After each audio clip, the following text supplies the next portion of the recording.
নিজের জীবনকে কখনোই অন্যের জীবনের সাথে তুলনা করবে না।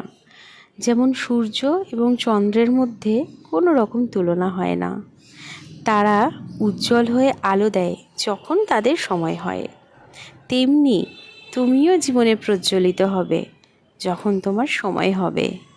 ততক্ষণ পর্যন্ত না হয় তুমি নিজের কাজ করে যাও, নিজেকে অন্য কারোর মতো নয়, নিজেকে এমন বানাও যাতে তোমাকে দেখে অন্যের তোমার মতো হতে ইচ্ছে করে। বুঝলে বন্ধু?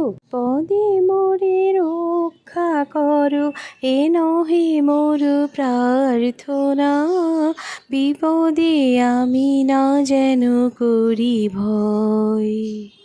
দুঃখ তাপে ব্যথিত চিতে নাই বা দিলে সান্ত্বনা, দুঃখে যেন করিতে পারি জয়।